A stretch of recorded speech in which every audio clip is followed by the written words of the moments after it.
the top 10 books that emotionally destroyed me. Stories that made me laugh, stories that made me cry, and everything in between. All the books I talk about are down below in the description if you want to look for yourself. Now grab your tissues because we're diving in. And let's dive in with our first book right away, and it is Ubac and Me, a story of love and life with a French mountain dog by Cédric Sapin-Defour. Now, Ubac and Me is possibly the worst translation of a title I have ever seen. This book is originally written in French, and even if you literally translate the title, it would sound better. The title would be something like His Scent After the Rain. Now you could easily say that this is a story about a man and his dog.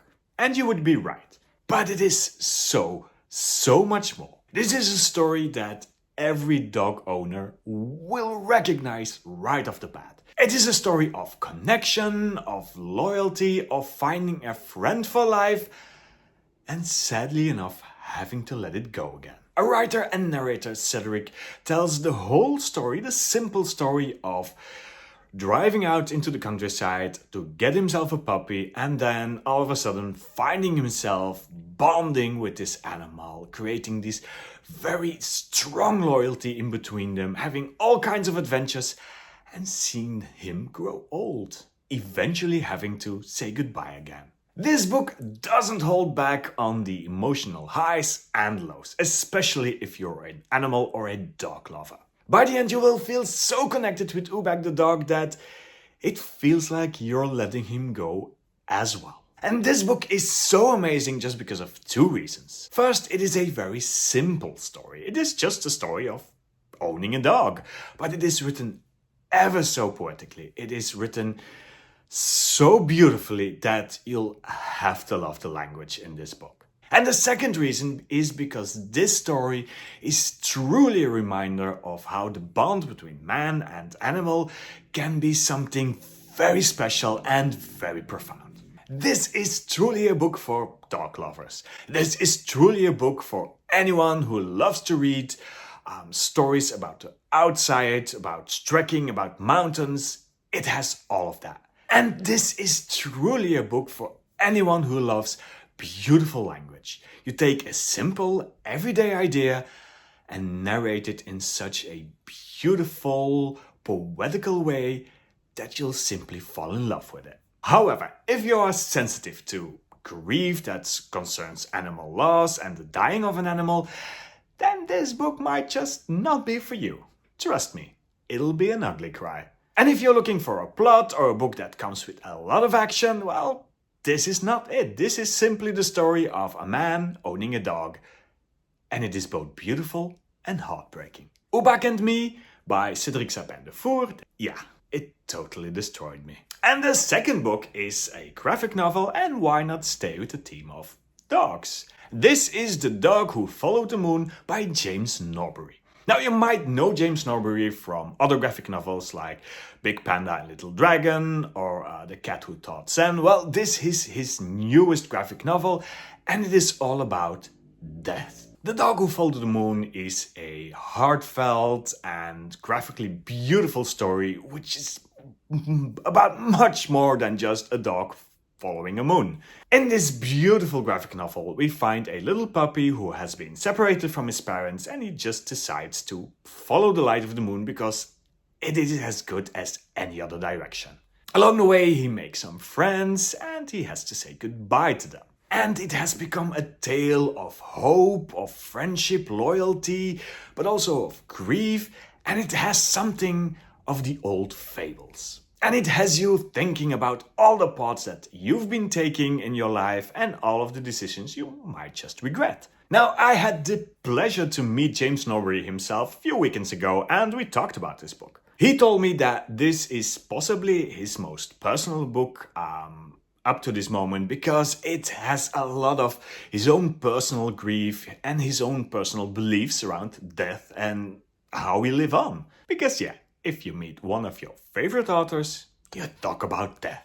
And I must admit, it is a beautiful story. And it is possibly my favorite up to this moment. Not only does it have beautiful illustrations like we know James Norbury will deliver, But this one is sadder than the rest. Yes, it has more or less a happy ending, but the grief lingers on, and that's what makes this story ever so beautiful. This one is for the fans of heartfelt stories with a lot of life lessons and wisdom in them. This is for you if you're in need of a good cry, but also a book that feels like a warm hug.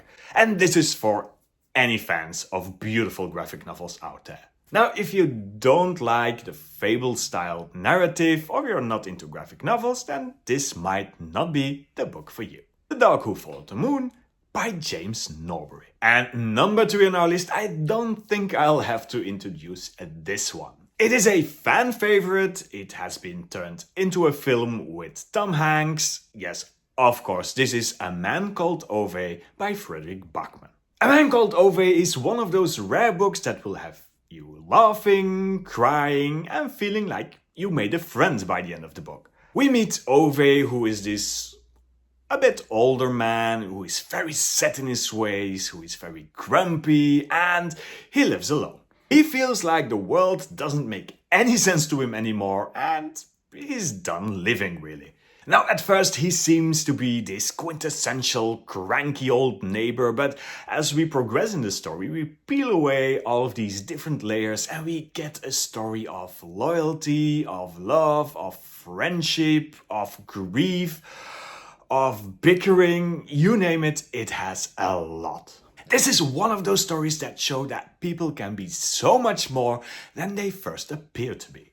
And that in the end, we all crave a little connection. It is a heartfelt book, it is a sad book, it is a funny book, it is a hopeful book, and it is a very emotional and moving book. And for me, and this is one of the reasons I think why I love this book so much, is that I recognize a lot of Ove in myself. Make of that what you want. Now, this is definitely a book for any fans of character-driven stories. It is a book for anyone who can appreciate unlikely friendships, dark humor, and a simple, heartfelt, warm story. If you're looking for a complex narrative, however, or you're searching for a book with a lot of action, well, this is not it. This is a simple story about a simple man who will have conquered your heart by the end. A Man Called Ove by Fredrik Backman. And our fourth book, well, I must admit I'm not sure that this one is translated in English just yet. I couldn't really find an English copy, but I'm daring to bet you that this book will soon be available in many languages. Because it is simply that good. This is All the Blue in the Sky by Melissa da Costa. All the Blue in the Sky is a story about hope, about friendship, about rekindling that joy for life, all in the face of hardship. Now, in this story we follow a young man, Emil, who has just received a terminal diagnosis. He knows he's going to die and he decides to get a camper van, and get out on the road and do a road trip. Now, he does realize that he will be needing more and more care as he goes, so he puts out an ad. A very honest ad that attracts a woman who knows that she will have to take care of Emil as he, well, grows worse and worse in his condition. The two of them set out and he tries to, well, just rekindle his joy in life and refine his freedom instead of giving in to despair. And Melissa da Costa does a great job at telling his story. It is lyrical, it is evocative, and it feels like you're joining Emil on every stage of his journey. The highs, the lows, and everything in between. This book is both heart-wrenching and life-affirming. It is a chunky boy, but it is definitely one of those must-reads. And I will predict that there will be a film soon. It will be translated in many languages because this was one of the best books that I read over the summer. A book for fans of bittersweet reads and life-affirming stories. And a book for fans of scenic lyrical writing. If you're looking for something escapist and something that's a light read, well, this book is not it. And it does come with some serious trigger warnings about terminal illness and mortality. So do be aware of those. All the Blue in the Sky by Melissa da Costa. Now, before I give you even more books to cry over, I want to hear from you. Have you ever read a book that left you feeling completely wrecked? If so, let me know down below in the comments. I would love to read your thoughts and recommendations. And if you're enjoying this video so far, why not leave a like and do subscribe. Now, enough of that, let's get to the books again. The next book on our list is You Will Not Have My Hate by Antoine Leiris. You Will Not Have My Hate is a very raw, very poignant memoir written by a man who lost everything in the Paris attacks of 2015. The author Antoine Leiris loses his wife over the Paris attacks, in terrorist attacks in 2015, and with her loses everything he has to live for. He has to go home, explain to their daughter that her mommy isn't coming home anymore. He has to hear all of the so-called wisdom that friends and family have to offer. He suddenly becomes like this focal point in a nationwide discussion on terrorism and religion, and it is all too much. And yet Antoine refuses to let hatred come to the forefront and win in this discussion.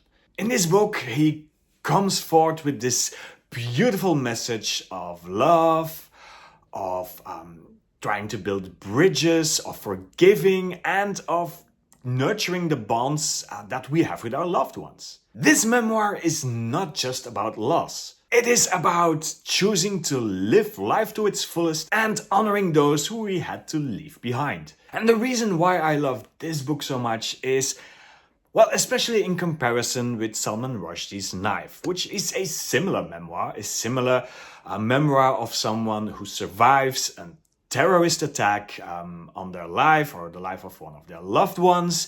And Antoine comes out so much more forgiving and so much more hopeful than Salman Rushdie does. I thought that Salman Rushdie came out of the attack a bit bitter. Now, honestly, I can't say that I blame him, but it does make the message that Antoine tries to bring to the fore so much more beautiful and special. This is a book for anyone who's interested in a personal narrative. It is a first-hand account of personal experiences, personal grief, and the path that this author has been taking. And I would say it is also a book for anyone who has dealt with loss, with grief, with trauma, and tries to find some inspiration. And last but certainly not least, this is also a book for fans of reflective writing. This is a deeply emotional, well-crafted book that will have you reflect on your own grief, on your own past, on your own traumas. Now, again, this is not a book for anyone who's looking for a light read,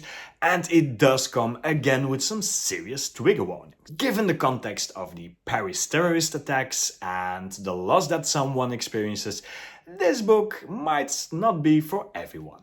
But apart from that, You Will Not Have My Hate by Antoine Leiris is a very thoughtful and inspirational book. And then we have another book that I don't think needs any introduction. By now you can easily call this one a classic. It is Never Let Me Go by Kazuo Ishiguro. Now, there is one thing I do want to clarify about this novel first.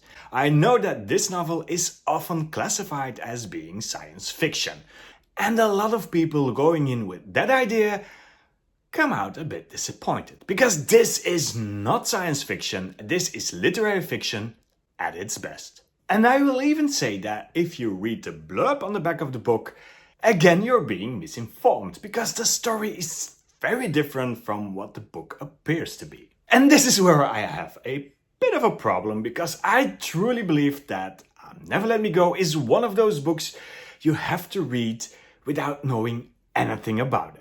So don't go out and read reviews or watch YouTube videos on it or even read the back of the book. Just go in blind and experience it all for the first time.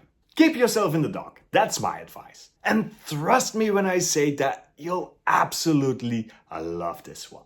And if you're still not certain, well, this is a book for fans of literary fiction, dystopian themes, very thought-provoking narrative, and a book that is very subtle. However, if you're looking for a book with clear endings, clear resolutions, and all of the questions answered, if you're looking for a book that has fast-paced and is action-packed, well, this might not be for you. I know it is a bit strange when a reviewer says I'm not going to review it, but just trust me on this one.